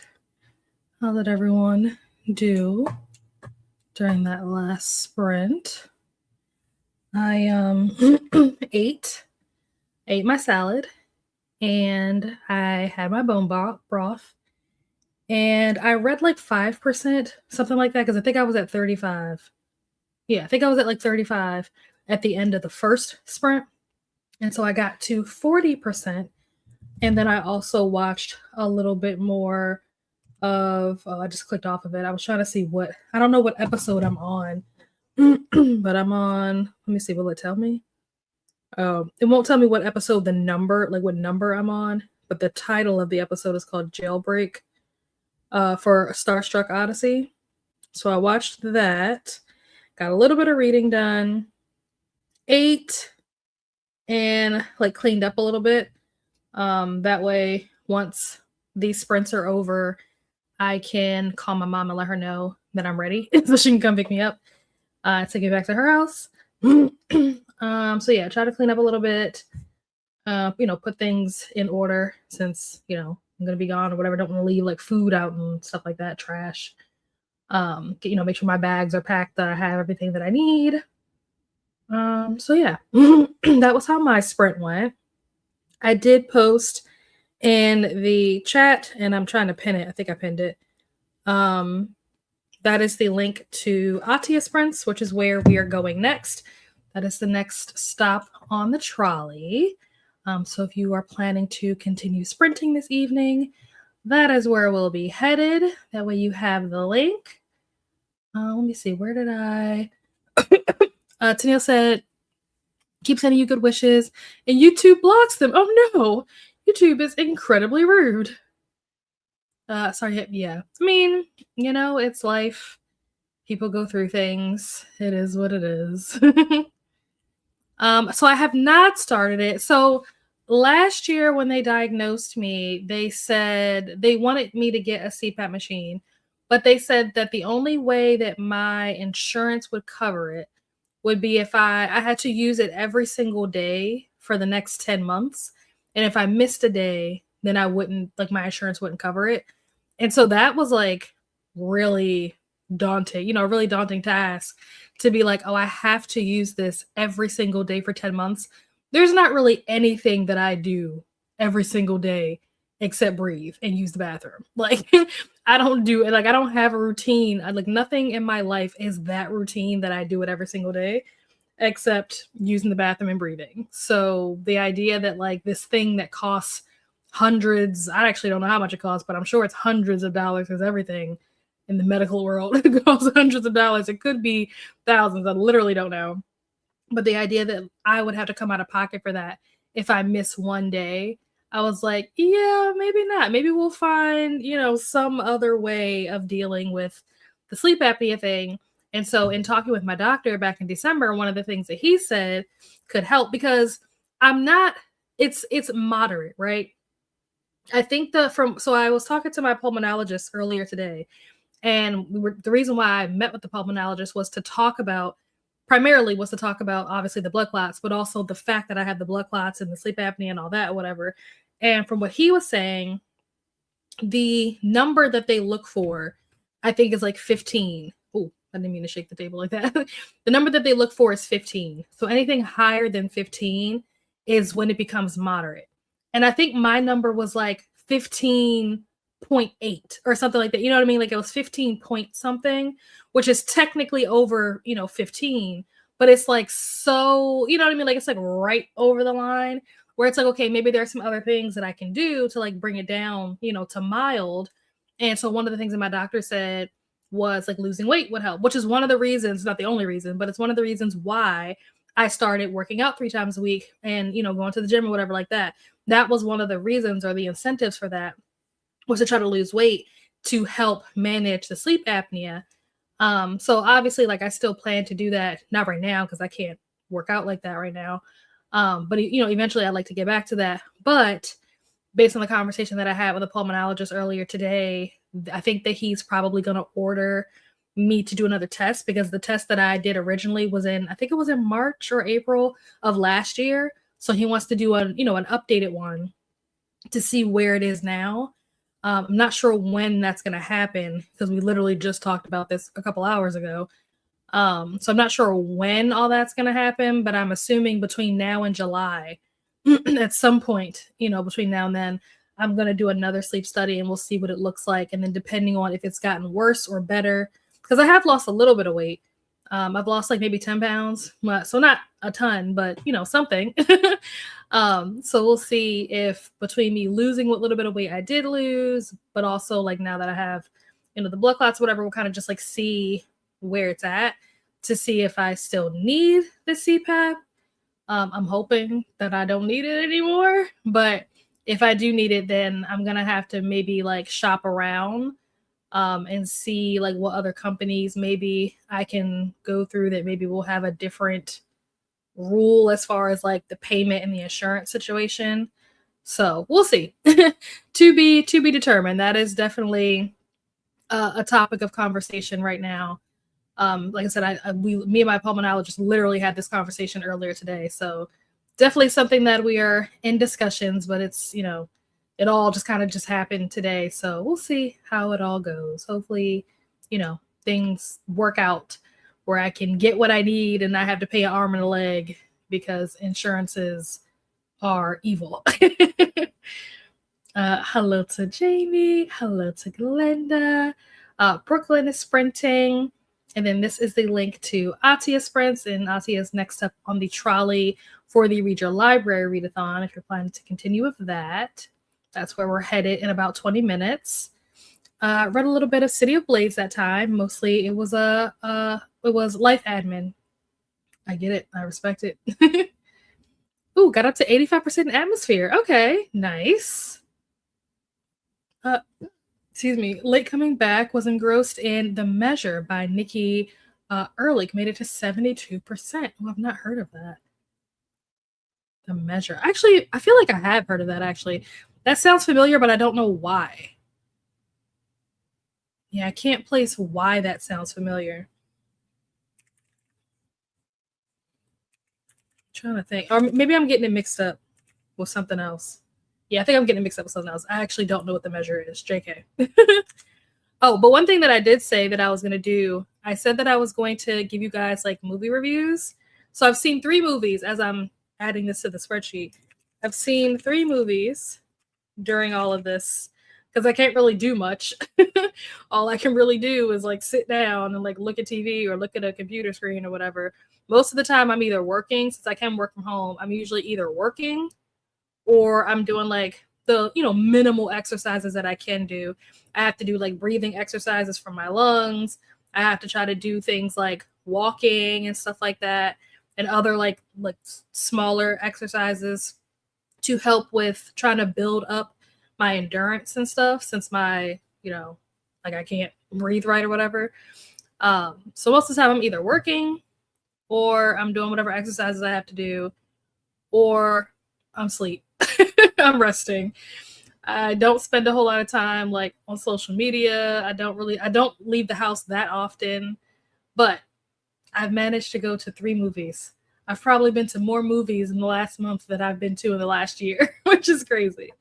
But I went to go see the first movie that I went to go see. I think I told you guys that I saw Scream, so I'm not counting that one. We talked about that already. But I went to go see The Gates, which was pretty good. It's not a movie that I hear very many people talk about. I don't think it got like a lot of publicity for whatever reason, but it's Mason Gooding, Keith Powers, and Algie Smith, and then James Vanderbeek. Is that how you say his name? The guy from Dawson's Creek. Those are the 4 main characters, and it's basically about these 3 boys who are trying to get to a party, and they try to take a shortcut through a neighborhood that I'm not going to say they shouldn't have been in, but it's a neighborhood that people that live in that neighborhood don't respond well to people that look like them, if that makes sense. So there's a lot of like social commentary about race and also religion, which, it was interesting. I would recommend it. It was James Vanderbeek's last, project that he worked on before he passed. And he did a fantastic job. Like, he did absolutely phenomenal. Even though he plays a villain, he was incredible. So if you can see it, I recommend it. It's one of those movies. I know for me, when I was trying to go see it, I had a hard time finding a theater that was showing it. And even the theater that I was able to find that was showing it, they only had like 2 showings for the day. And this was, mind you, this was like the week that it came out. Like the weekend, like it came out on like a Friday or something. And I think I might have gone to go see it on like Saturday or Sunday. So like opening weekend. And, or maybe it was the week before. Either way, within the first week or two, usually a movie has like a bunch, multiple showings in a day. This movie, for whatever reason, only had 2. So, thankfully I was able to get in there and see it. Like I said, if you have the opportunity to watch it, was really good. It's called The Gates. So that was one. It's also a thriller, in case I didn't say that already. It's a thriller with social commentary about America, living in America, being Black in America, being a Black male specifically in America, about race and about religion. It's very interesting. The other movie that I saw was The Drama, which is Zendaya and Robert Pattinson. Strange movie. It was weird. It was a weird movie, but it was good. It was like the way that it was edited together, I think, is what makes it weird. Because it's very like, if you're not paying attention, you're going to be confused as to what's happening. Because it jumps around. There's a lot of like cut scenes and flashbacks and stuff like that. So yeah, just the way that it was filmed and edited was a little strange. But I think my brother was telling me that either the director or the editor, or maybe both, they are like foreign, like not American. And so once I found that out, I was like, oh, okay, like I can kind of see that. But it was very interesting. It was definitely a movie that makes you think. And I remember watching an interview like a week or 2 ago before the movie came out. It was an interview that Zendaya was doing. I forget whose talk show she was on. She was on somebody's talk show, and she was talking about the movie. And they asked her something about the movie, and she was like, oh, well, I don't want to say too much like what it's about because it'll give it away, or it'll spoil it, or something like that, she said. And I was like, when she said that, I was so confused. I'm like, how can you not tell me what the movie is about without spoiling it? Like, that's like, what? There has to be something that you can say. But now that I've seen the movie, I'm like, oh, okay, I understand now why she couldn't say. I will say that if it's possible, check the internet for trigger warnings. I won't say what they are here because, again, the trigger warnings can be spoilers, and I don't want to spoil that for anyone. But if you are the type of person where you're like, oh, I need to check the trigger warnings, definitely do that for this movie, please. Because there's some, sensitive content, if you will, in the movie. It reminded me, I'll put it this way, if you've ever read a Jessica Knoll book, this movie felt like a Jessica Knoll book. So if that helps at all. But yeah, it was good. I would recommend it. And then the most recent movie that I saw was You, Me, and Tuscany, which is Haley Bailey, and I forget what the guy's name is. The guy from Bridgerton. I've never watched Bridgerton, but that's where most people know him from. His name is like John Paul somebody or whatever. I don't know. I'm not a Bridgerton fan, but all the Bridgerton fans out there, y'all probably know who I'm talking about. But it's him and Haley Bailey, which is the girl that played Little Mermaid in the most recent Little Mermaid that came out. And it's a rom-com. And it was so much better than I thought it was going to be. I honestly went into it thinking that it was going to be like kind of like not cheesy, because like it's a rom-com, so of course it's going to be cheesy. But like, I don't know, I just thought it was going to be dumb. I don't know. I don't know. For some reason I had this expectation that it was going to be dumb. But it was actually like, it was funny. I was actually laughing. It was cute. It actually doesn't even start off like a romance, which I thought was, kind of cool that it didn't like immediately like start off that way. So I was like, okay. So yeah, that I would also recommend. That comes out, I think this Friday it comes out. So if you'd like to go see it opening weekend, I highly encourage you to do that. That's my little soapbox, of my movie reviews. I was chatting on Jesse's and posting pics of kittens. Oh, Nice. Found my taxes, cleaned out the fridge, checked out the trash, made lavender chamomile tea, and got to 40% in Crown of Midnight. That sounds like an incredibly productive sprint. Also, I need to file my taxes. But yeah, they were like, you have to do it every day for 10 months. And if you miss one day, I'm just like, well, I'm probably going to miss one day. Like, I can't promise you that I'm going to do it every single day. I know, right? Truly, truly. It's ridiculous. Sounds like an insurance money grab. But it's a good idea that does help lower the risk of eye things occurring with sleep apnea. Yeah. I didn't even know that until you told me that earlier, that those things were like connected.